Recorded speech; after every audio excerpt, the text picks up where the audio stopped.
Salut tout le monde! Aujourd'hui, l'épisode 19. Épisode 19, ça a pris un peu de temps quand même avant de sortir quelque chose pour faire l'épisode 19. J'avais commencé à tourner plusieurs séquences sur plusieurs petites facettes dans le projet qui étaient quand même détaillées, mais toutes des facettes qui sont pas entièrement terminées. Donc, je trouvais ça ordinaire un peu. Fait que ce que je vais faire juste un survol de où est-ce que je suis rendu. Puis, je vais vous parler un peu des défis que chacune d'elles m'a apporté. Défis, c'est parce que c'était des... J'ai travaillé avec des nouveaux matériaux que j'ai appris à travailler, avec des nouveaux outils que j'ai appris à utiliser. Et puis, je vous montre ça sans plus tarder. Une de ces facettes-là a été, entre autres, les freins. Les freins, on part de zéro. Donc, je dois créer un système de freins. Et moi, comme vous vous souvenez, pour ceux qui ne le savaient pas, les masters sont sous le tableau de bord. Donc, il fallait que mes conduites de freins partent de là. Pour ensuite se diriger aux quatre coins du camion, plus une pour l'embrayage. Donc, il fallait décider où est-ce que les conduites de frein allaient traverser la cabine pour aller rejoindre le châssis. J'ai donc décidé de faire sortir les lignes de frein à travers le plancher de la cabine sous le siège. C'est des lignes de frein en acier inoxydable. C'est quand même du sport à faire parce que ça se plie pas comme du cuivre ou de l'acier qui est vraiment facile et malléable. Le stainless, coup que c'est plié, ça pardonne pas tellement. Là, c'est pas mal. C'est dur de le déplier ou de recommencer un pli là, sans que ça laisse des marques LED vraiment dedans. Et puis pour travailler du stainless, il faut des outils très spécifiques. Donc, la route des lignes de frein, ils partent de mes masters. Ensuite, on voit un peu, ils se rejoignent sous le tableau de bord. Sur le côté où il y a les pieds, il va y avoir un plastique qui recouvre ça. Puis le plastique, il va jusqu'au tapis. Donc, à partir de là, les lignes de frein vont se suivre sous le tapis, passe sous le siège pour aller à des passe-parois qui traversent le plancher. Moi, j'avais déjà eu des fils électriques anciennement qui passaient là, des assez grosses couettes de fils. C'était pas un problème. Le tapis embarque par-dessus, puis il y a une moulure de plastique qui va là. La moulure de plastique, je vais probablement en faire une en aluminium ou en acier inoxydable. Parce que ceux d'origine étaient assez fragiles. Je crois qu'ils sont cassés, je suis pas certain, mais c'était pas top. Donc, pour en parler un peu de ces lignes de frein-là, ça prend des outils spéciaux pour les plier. Et puis, ça prend des outils spéciaux pour faire les évasements à chaque extrémité. Pour faire des évasements sur des conduites en acier inoxydable comme ça, il faut utiliser un évasement de 37 degrés avec seulement un simple évasement. C'est pas un double comme les 45 degrés qu'on peut faire dans l'acier et les lignes de frein standard. Le 37 degrés, en fait, c'est l'équivalent des connexions hydrauliques GIC. C'est la même chose. Donc, comment est-ce que c'est fait? Je vais vous le montrer. Lorsqu'on fait ça, la conduite, elle ressemble à ça. C'est sûr, la première étape, ça prend la noix, puis ensuite, il y a une sleeve. Comme ça. Ensuite, on peut faire l'évasement sur la machine. L'évasement, il ressemble à ça. Bel évasement. Donc, quand la sleeve vient rejoindre l'évasement, c'est parfait. Après ça, on peut visser sur différents types d'accouplement. Donc moi j'ai utilisé surtout du 1.8 NPT. Puis à ce bout-là, ça se trouve à être AN3 37 degrés. Donc l'outil pour le faire, ça se trouve à être ça. C'est comme une presse manuelle à levier. Puis on a différents die qui viennent former l'évasement. Donc le die, ils sont remplaçables, interchangeables. Donc moi j'utilise le 316 37 degrés. La partie du bas, on l'installe comme ça. Ensuite, il faut installer notre... On peut mettre la partie supérieure juste tout de suite, c'est pas un problème. Puis dans le die, il y en a un que c'est le plat. On commence avec lui. On insère la ligne de frein. On vient fermer l'étau. À ce moment-là, moi, j'applique pas de pression. Je m'assure que tout est bien accoté contre l'opération 0. C'est comme ça qu'ils l'appellent dans l'instruction. Avec le levier, je viens tout accoter, bien comme il faut, complètement au fond de l'étau. Ensuite, on peut serrer l'étau comme il faut. Puis on va utiliser l'opération 2 tout de suite. En acier inoxydable, on ne peut pas faire l'opération 1 qui se trouve à faire le double flare, parce que le tuyau, il fend quand on le fait. C'est normal. On peut faire seulement le simple flare. Donc ensuite, on met sur l'opération 2, on actionne le levier complètement jusqu'au fond, on pèse fort. Et voilà, il reste juste à rouvrir l'étau. Notre pièce est prête.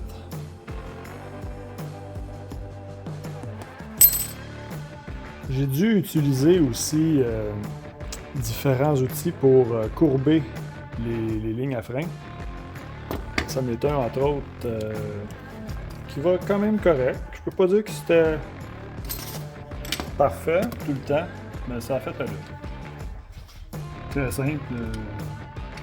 On a différentes coches pour différents diamètres de ligne. Il faut ouvrir l'outil au max. On installe notre ligne de frein dans la bonne. On positionne le haut. Puis à partir de là, ben, on peut tourner, courber au rayon qu'on veut.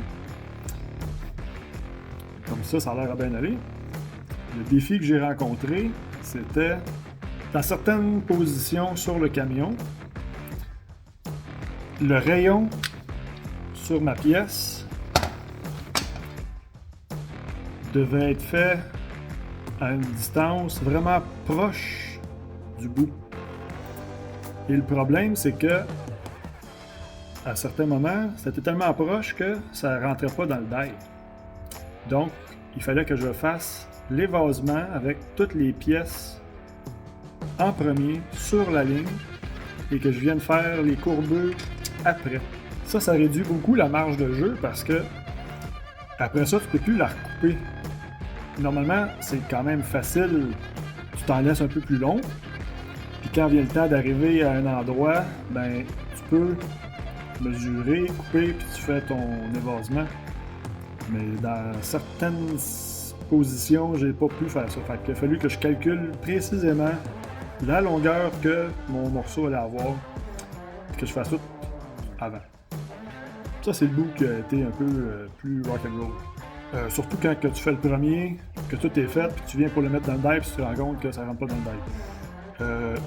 Dans certaines situations, j'ai quand même pu tricher un peu. J'ai modifié le die un petit peu. Je l'ai comme un peu creusé pour gagner quelques millimètres. Ça m'a sauvé certaines complications, mais après ça, je l'ai pris en note là, que j'ai changé un peu ma manière de voir où est-ce que j'allais passer mes tuyaux pour justement essayer de ne pas faire ça le moins possible, de trop des courbes près du bout. L'autre chose, c'est que au début, j'y allais un peu à l'œil. Ce que je veux dire, c'est que je mesurais pas vraiment, puis je savais pas exactement quand je mesurais où ça allait me projeter. Ben ça, c'était bien important. C'est que comme quand que j'ai fait la structure du camion en avant avec la grosse plieuse, ça, je l'ai tout mesuré, puis je savais que je m'étais pratiqué sur des pièces, puis je savais que quand je faisais un pli à 90 degrés, que ça me rallongeait de, exemple, 3 pouces. Fait que je savais qu'à chaque mesure, quand je voulais un pli, il fallait que j'enlève 3 pouces. Ben ça, dans le fond, ça allait mal, jusqu'à temps que je prenne le temps de tout bien calculer l'ajout d'une courbe sur une longueur. Un coup que j'ai calculé, puis j'ai fait tous mes tuyaux en les calculant, à partir de là, c'est tombé vraiment plus facile. Même chose pour les 45 degrés, quand je voulais faire des offsets. Tant que je n'ai pas fait un complet, mesuré, pile à 45 degrés, savoir, mettons, si je veux faire un offset de 1 pouce, ben, il faut que je commence à plier, exemple, à 3/4, là, comme ça, et ainsi de suite. Là, c'est bien beau.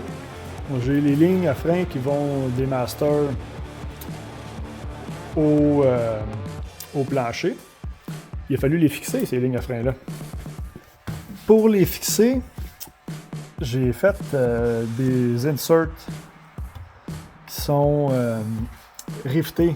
Les filets, je vais essayer de mettre le bout de vidéo, je pense que je vais aller quelque part ça. Il existe des petits inserts comme ça. Puis eux sont filetés. Fait que, on peut visser les clips, puis ça c'est amovible autant de fois qu'on veut. Là. Contrairement, mettons, à des vis autoperçantes, qu'à chaque fois, le filet, il s'affaiblit. Ça s'installe comme des ruelles. On met la pince, on visse l'insert dessus. Positionne.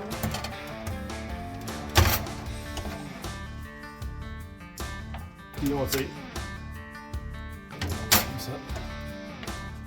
Après ça, on dévisse la pince. Ça nous fait une belle fixation filetée, solide, qui peut être utilisée autant de fois qu'on veut.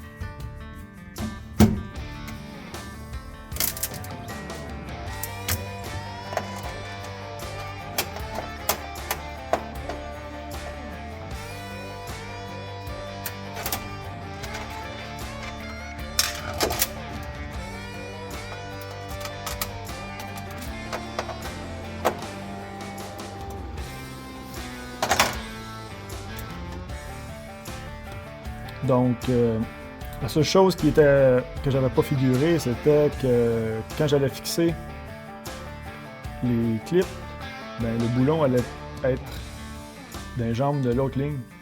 Donc, il a fallu que je rajoute des petits bends offset comme ça pour passer par-dessus les têtes de boulon. Une autre partie, une fois traversé le plancher, je vois ici. Bon là, j'en ai un, c'est pour la clutch, j'en ai un, c'est pour les freins arrière, puis j'en ai un, c'est pour les freins avant. Donc les freins avant, eux, se séparent en deux pour aller à chacune des roues avant. La clutch, elle, c'est pas trop compliqué. Puis en arrière, il va se séparer en deux au différentiel. Donc, la ligne de frein arrière, c'est celle-là ici, on peut la voir. Ça va dans le frame. J'ai fait des espèces de petites loupes comme ça aussi sur les lignes. Elles ne sont pas fixées sur le frame, mais c'est pour absorber un peu les vibrations qu'il peut y avoir entre la cabine et le frame. On s'entend qu'il n'y a pas du gros jeu là-dedans, mais d'origine, il y a des flexibles. Donc, je me dis qu'il y avait quand même quelque chose qui bouge. Donc, je vais essayer ça comme ça. On voit qu'il y a quand même beaucoup de travail parce que les lignes de frein se croisent, puis ils ont des pièces à contourner comme elles passent par-dessus le crossmember de transmission. Ça se trouve être la clutch. Donc elle aussi, elle a sa petite loupe, son petit offset, elle va venir se fixer au frame comme ça, parallèle avec celle des freins avant.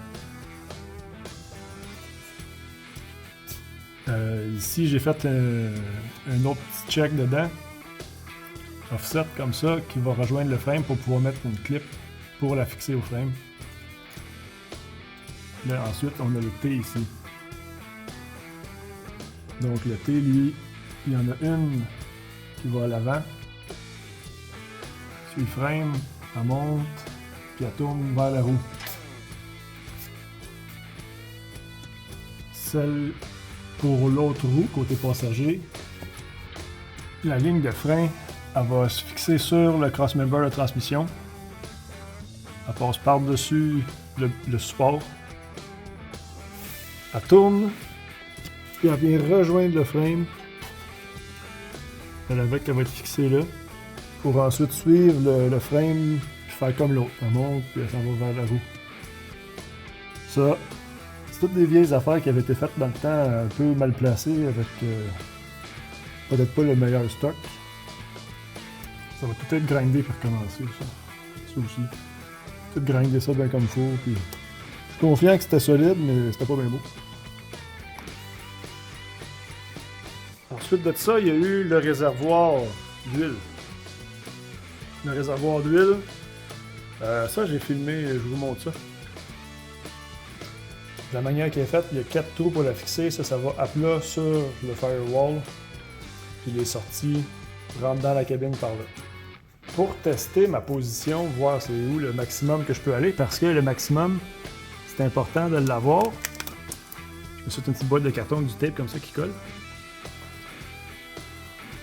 Pourquoi c'est important d'avoir le maximum de hauteur? C'est que l'approvisionnement en huile doit être plus haut que les masters, donc il faut que la gravité puisse amener l'huile. J'ai installé la petite boîte comme ça. J'ai fermé le hood une couple de coups pour voir jusqu'où je pouvais aller. Puis finalement, j'ai une bonne marge de jeu.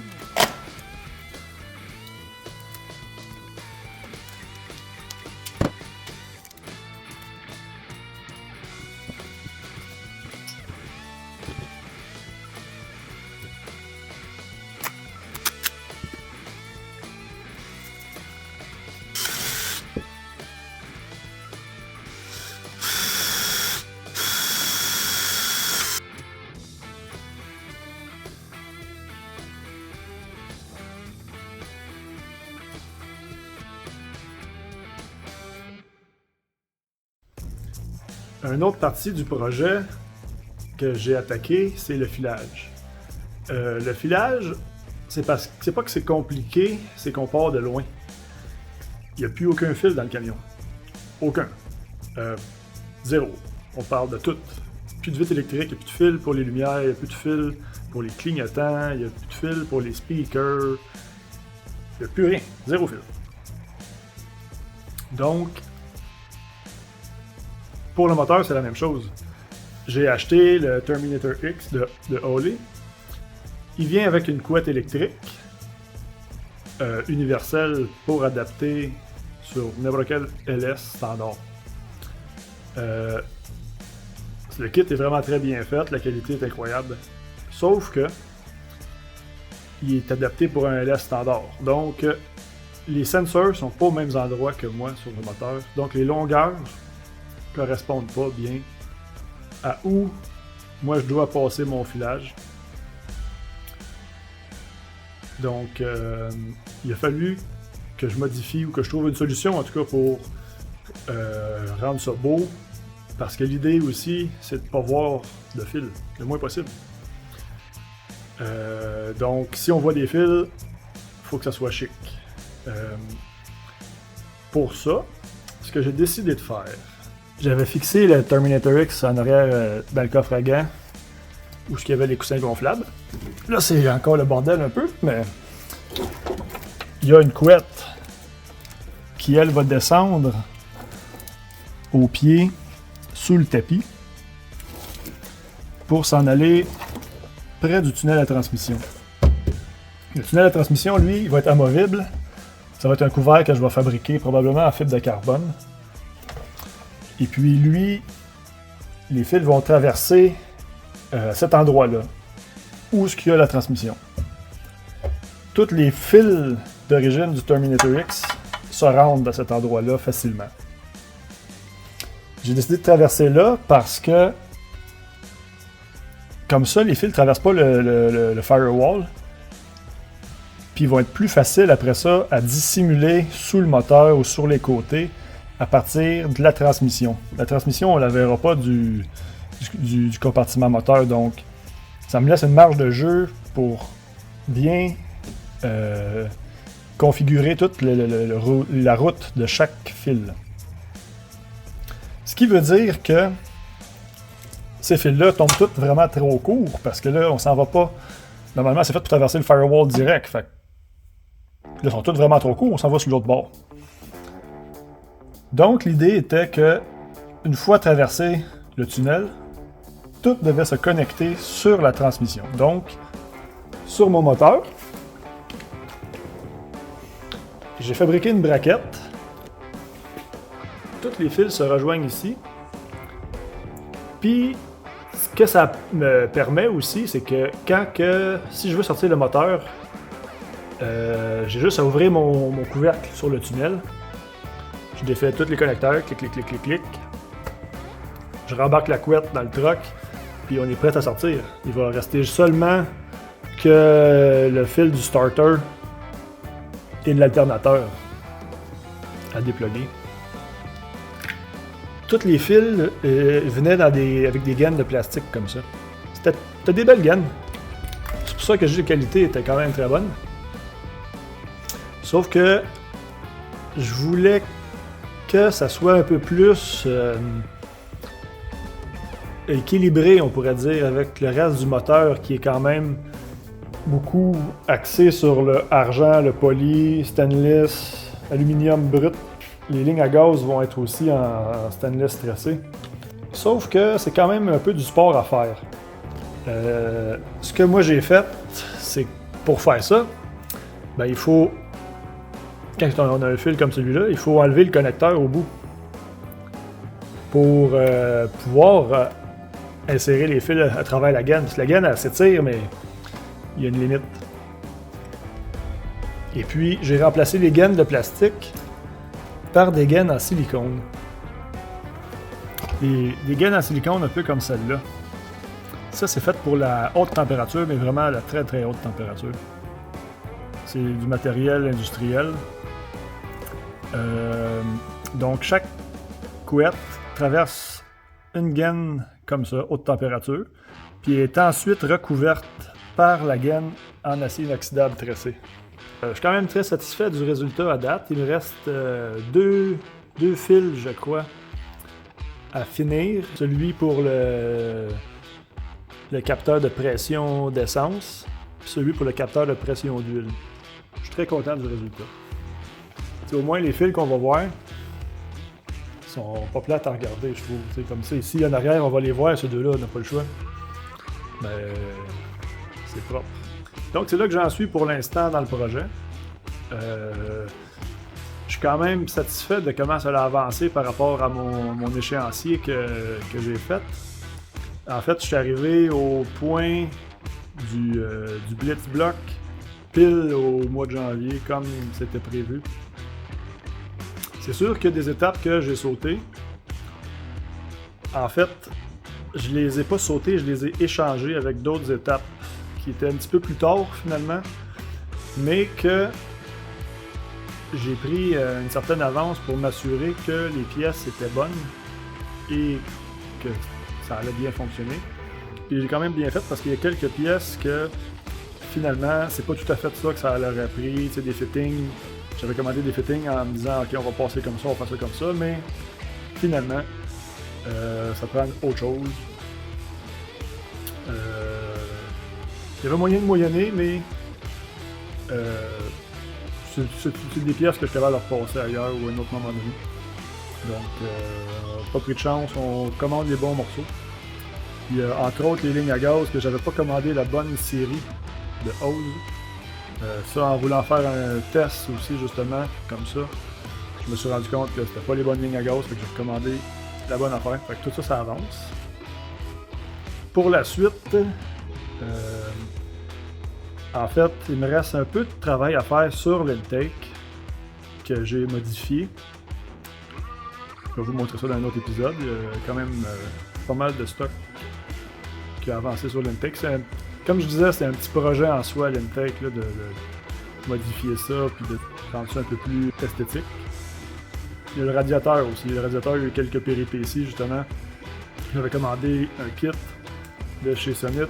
Il y a quelques pièces qui n'étaient pas très compatibles ensemble, même si ça venait pour le même kit. En tout cas, des fois, c'est même. Sur ce, je remercie encore tous ceux qui me suivent et qui m'encouragent.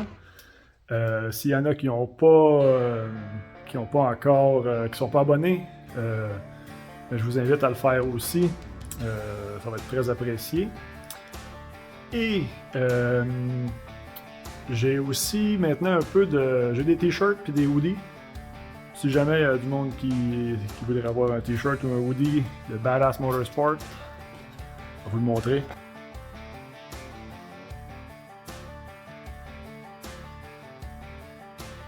J'en ai quelques-uns en stock, mais ça va être plus sur commande. Vous avez juste à m'écrire soit en commentaire dans les vidéos, ou vous pouvez m'écrire sur ma page Facebook ou la page Facebook b.a.motorsports sur Facebook. Vous pouvez m'écrire en privé, pas de problème. Vous me dites la grandeur et je vais vous dire le prix, je check ça, mais c'est pas bien cher. Je vous inviterai aussi à aller jeter un coup d'œil sur Facebook à la page LRS Laser, L.R.S Laser. Ça se trouve à être une branche sœur de Badass Motorsport. Ça se trouve à être ma division en fait de décapage au laser.